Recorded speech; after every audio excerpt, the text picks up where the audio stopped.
Killer ബോംബുകളടക്കം വൻ ആയുധശേഖരം ഉടനടി ഇസ്രായേലിന് നൽകാൻ അമേരിക്കൻ സ്റ്റേറ്റ് ഡിപ്പാർട്ട്മെന്റാണ് അമേരിക്കൻ കോൺഗ്രസിനെ ഇക്കാര്യം അറിയിച്ചിരിക്കുന്നത്. സ്റ്റേറ്റ് സെക്രട്ടറി മാർക്കോ റൂബിയോയുടെ നിർണായക തീരുമാനം പുറത്തു വന്നിരിക്കുന്നു. ഇസ്രായേലിന് അടിയന്തരമായി വൻതോതിൽ ആയുധങ്ങൾ നൽകാൻ അമേരിക്ക തീരുമാനിച്ചിരിക്കുന്നു എന്നുള്ള നിർണായക വാർത്തകളാണ് പുറത്തു വരുന്നത്. നേരത്തെ ജോ ബൈഡൻ ഭരണകൂടം തടഞ്ഞു വച്ചിരുന്ന ആയുധങ്ങൾ, മാരക പ്രഹരശേഷിയുള്ള പൗണ്ട് കണക്കിന് ഭാരമുള്ള ബോംബുകൾ, ആ ബോംബുകളുടെയൊക്കെ വൻ ശേഖരമാണ്. ആയിരക്കണക്കിന് ബോംബുകളാണ് അമേരിക്ക ഇസ്രായേലിന് നൽകാൻ തീരുമാനിച്ചിരുന്നത്. ഡൊണാൾഡ് ട്രംപ് അധികാരത്തിലെത്തിയ ശേഷം ഈ ആയുധ ഇടപാടിനുള്ള നീക്കം നടന്നിരുന്നു. എന്നാൽ സാവകാശത്തിൽ ആയുധങ്ങൾ നൽകിയാൽ മതി എന്നുള്ള തീരുമാനമാണ് നേരത്തെ ഉണ്ടായിരുന്നതെങ്കിൽ നിലവിൽ അമേരിക്കയുടെ ആയുധ ശേഖരത്തിലുള്ള വലിയൊരളവ് ബോംബുകളും കവചിത ടാങ്കുകളും സ്റ്റിങ്ങർ ബോംബുകളും അടക്കമുള്ളവ ഉടനടി നൽകാനുള്ള നീക്കമാണ് നടത്തുന്നത്. ഇതിന് വൈറ്റ് ഹൗസിൻ്റെയോ സെനറ്റിൻ്റെയോ മറ്റ് അനുമതി ആവശ്യമില്ല എന്നുള്ളതാണ് ഇപ്പോൾ അമേരിക്ക സ്വീകരിച്ചിരിക്കുന്ന ഏറ്റവും പ്രധാനപ്പെട്ട തീരുമാനം. അമേരിക്കൻ കോൺഗ്രസിനെ സ്റ്റേറ്റ് ഡിപ്പാർട്ട്മെന്റ് ഇക്കാര്യം അറിയിച്ചിരിക്കുന്നു. മാർക്കോ റൂബിയോ ഇക്കാര്യം അറിയിച്ചിരിക്കുകയാണ്. ഇസ്രായേലിന് ആയുധങ്ങൾ അടിയന്തരമായി വേണം.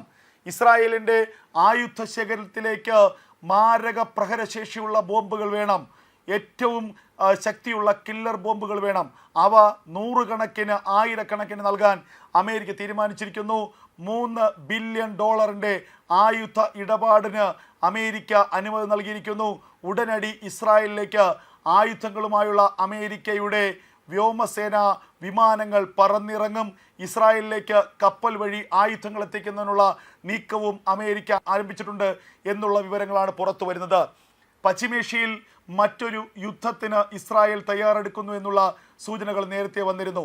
ഇറാനെതിരെ ഏത് നിമിഷവും ഒരു ആക്രമണം ഇസ്രായേലിൻ്റെ ഭാഗത്തുനിന്നുണ്ടാകുമെന്നുള്ള കാര്യം നേരത്തെ അമേരിക്കയുടെ രഹസ്യാന്വേഷണ വിഭാഗം തന്നെ സ്ഥിരീകരിച്ചതുമാണ്.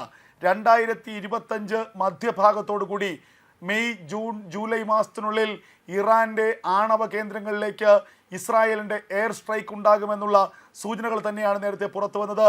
ഇപ്പോഴത്തെ അമേരിക്കയുടെ ഈ നടപടി കൂടി കൂട്ടി വായിക്കുമ്പോൾ ഏത് നിമിഷവും ഇറാൻ്റെ ആണവ കേന്ദ്രങ്ങളിലേക്ക് ഒരു ആക്രമണത്തിന് ഇസ്രായേലിൻ്റെ സാധ്യതയുണ്ട്. അത്തരമൊരു ആക്രമണം നടത്തുകയാണെങ്കിൽ ഇറാനും ഇറാൻ്റെ പ്രോക്സികളും ചേർന്ന് ഇസ്രായേലിലേക്ക് ഒരു തിരിച്ചടി നൽകാനുള്ള സാഹചര്യമുണ്ട്. അത് മറ്റൊരു യുദ്ധത്തിലേക്ക് വഴിമാറും. ആ ഘട്ടത്തിൽ ഇസ്രായേലിന് ആയുധങ്ങളുടെ കുറവുണ്ടാകരുത്.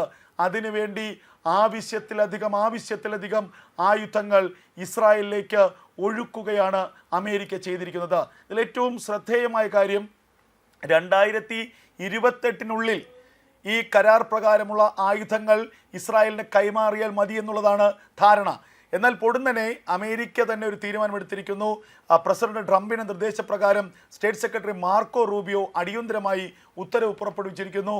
തങ്ങളുടെ ആയുധ ശേഖരങ്ങളിലുള്ള പൗണ്ട് കണക്കിന് ഭാരമുള്ള ബോംബുകൾ, അതിലേറ്റവും ശ്രദ്ധേയമായ കാര്യം MK-84 ബോംബുകൾ 35,529 എണ്ണം നൽകാനാണ് തീരുമാനിച്ചിരിക്കുന്നത്. അല്ലെങ്കിൽ ബ്ലൂ 117 ഹെവി ബോംബുകൾ 4000 മുതൽ 2000 വരെ പൗണ്ട് ഭാരമുള്ള ബോംബുകൾ. ഈ ബോംബുകൾക്ക് മാത്രമായി $2.4 ബില്യൺ കരാറാണ് അമേരിക്കയും ഇസ്രായേലും തമ്മിൽ ഒപ്പുവച്ചിരിക്കുന്നത്. ഈ ബോംബുകൾ 2025 മധ്യത്തോടുകൂടി തന്നെ ഇസ്രായേലിലേക്ക് എത്തുമെന്നുള്ള വിവരമാണ് പുറത്തു വരുന്നത്. നേരത്തെ 2026 ഈ ബോംബുകൾ ഡെലിവറി ചെയ്യുമെന്നായിരുന്നു പെൻറ്റഗൺ വ്യക്തമാക്കിയിരിക്കുന്നത്. എന്നാൽ ഇപ്പോൾ പെൻറ്റഗൺ തീരുമാനം മാറ്റിയിരിക്കുന്നു. US-ന്റെ സ്റ്റോക്കിൽ നിന്നുള്ള വലിയൊരു വിഭാഗം ബോംബുകൾ അടിയന്തരമായി ഇസ്രായേലിന് നൽകാനുള്ള നീക്കം നടക്കുന്നു. ഇസ്രായേലിന് അടിയന്തരമായി ഈ ആയുധങ്ങളുടെ ആവശ്യം വന്നു ചേർന്നേക്കാമെന്നുള്ള കണക്കുകൂട്ടലും അത്തരത്തിലുള്ള ഒരു നിരീക്ഷണവുമാണ് പെൻറ്റഗൺ നടത്തുന്നത്. ഇത് വളരെ നിർണായകമായ ഒരു നീക്കമാണ്. കാരണം അമേരിക്കയും ഇസ്രായേലും തമ്മിലുള്ള ആയുധ ഇടപാട് എന്നുള്ളത് ചെറിയ കാര്യമല്ല. ഇസ്രായേലിനെ പരിപൂർണമായും സഹായിക്കുക, അതാണ് അമേരിക്കയുടെ ഇപ്പോഴത്തെ നീക്കത്തിന് പിന്നിൽ.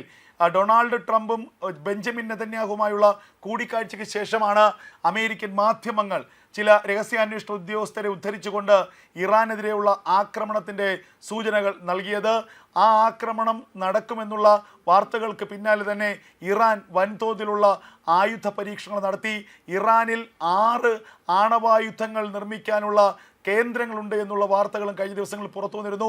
സമ്പുഷ്ടീകരിച്ച യുറേനിയത്തിൻ്റെ വൻതോതിലുള്ള സ്റ്റോക്ക് ഇപ്പോൾ ഇറാൻ്റെ പക്കലുണ്ട് എന്നുള്ള മറ്റൊരു വിവരവും നേരത്തെ പുറത്തു വന്നിരുന്നു.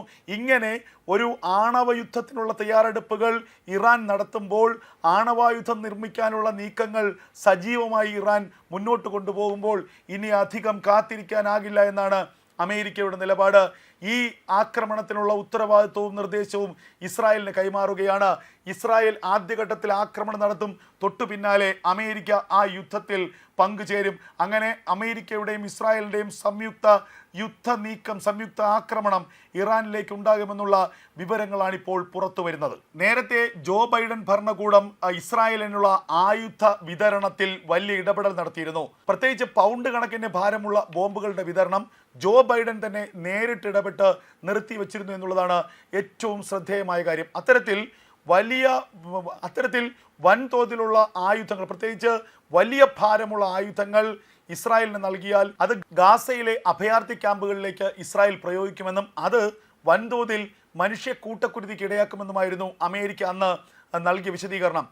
ഇസ്രായേലും അമേരിക്കയും തമ്മിൽ, പ്രത്യേകിച്ച് ബെഞ്ചമിൻ നെതന്യാഹുവും ജോ ബൈഡനും തമ്മിലുള്ള ബന്ധങ്ങളിൽ വലിയ വിള്ളൽ വീഴ്ത്തുന്നതിനും ഈ ഇടപെടൽ കാരണമായി.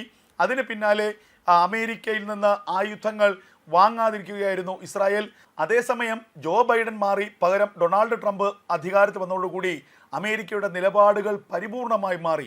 മുഴുവൻ ആയുധ വിതരണവും പുനഃസ്ഥാപിക്കാനും ഇസ്രായേലിന് ആവശ്യമായ ആയുധങ്ങളെല്ലാം വാരിക്കോരി നൽകാനുമുള്ള തീരുമാനമാണ് പിന്നീടുണ്ടായത്. ഇതിൻ്റെ ഭാഗം കൂടിയാണ് ഇപ്പോഴുള്ള ഈ ആയുധ ഇടപാട്. അതിലേറ്റവും ശ്രദ്ധേയമായ കാര്യം, $3 ബില്യൺ ആയുധ ഇടപാട് കരാർ ഇസ്രായേലും അമേരിക്കയും തമ്മിൽ ഉണ്ടാക്കിയിരുന്നുവെങ്കിലും ആ ആയുധങ്ങൾ വിതരണം ചെയ്യുന്നതിനും അവ ഇസ്രായേലിന് കൈമാറുന്നതിനും ഒരു സമയപരിധി ഉണ്ടായിരുന്നു. കാരണം വളരെ പെട്ടെന്ന് ഉണ്ടാക്കിയെടുത്ത് കൊടുക്കാൻ കഴിയുന്ന ഒരു സാധനമല്ലല്ലോ ഈ ആയുധം എന്ന് പറയുന്നത്. അപ്പോൾ ഇതിനൊരു കൃത്യമായ സാവകാശം ഉണ്ടായിരുന്നു. 3, 4, 5 വർഷങ്ങൾക്കുള്ളിൽ ഈ ആയുധങ്ങൾ ഇസ്രായേലിന് കൈമാറിയാൽ മതിയെന്നായിരുന്നു ആ ധാരണ. ഇപ്പോൾ പൊടുന്നനെ ആ ധാരണ മാറ്റിക്കൊണ്ട്, ആ കരാറിൽ തിരുത്തൽ വരുത്തിക്കൊണ്ട് അമേരിക്കയുടെ കയ്യിൽ സ്റ്റോക്കുള്ള, അമേരിക്കയുടെ ശേഖരത്തിൽ ഇപ്പോൾ നിലവിലുള്ള ആയുധങ്ങളുടെ വലിയൊരു ഭാഗം ഇസ്രായേലിന് കൊടുക്കാനാണ് അമേരിക്ക തീരുമാനിച്ചിരിക്കുന്നത്. ഇത് നിസ്സാരമായൊരു തീരുമാനമല്ല. അതിന് അമേരിക്കൻ കോൺഗ്രസിൻ്റെ അനുവാദം ലഭിച്ചു കഴിഞ്ഞിരിക്കുന്നു. ഇനി മറ്റു നടപടിക്രമങ്ങൾ വേണ്ടതില്ല എന്ന വളരെ കൃത്യമായ ഒരു നീക്കം നടത്തിയിരിക്കുന്നു. ചില ഘട്ടങ്ങളിൽ, ചില പ്രത്യേക അടിയന്തര ഘട്ടങ്ങളിൽ മറ്റ് സെനറ്റുകളുടെയോ അല്ലെങ്കിൽ വൈറ്റ് ഹൗസിൻ്റെയോ ഒന്നും അനുമതിയില്ലാതെ തന്നെ അമേരിക്കൻ കോൺഗ്രസ്സിന് ഈ ആയുധങ്ങൾ വിതരണം ചെയ്യാനുള്ള തീരുമാനമെടുക്കാം. അത്തരമൊരു പ്രത്യേക സാഹചര്യം സൃഷ്ടിച്ചുകൊണ്ടാണ് ഇപ്പോൾ ഈ ആയുധ കൈമാറ്റം നടക്കുന്നത് എന്നതുകൂടി ഇതിൻ്റെ ഗൗരവം വർദ്ധിപ്പിക്കുന്നുണ്ട്.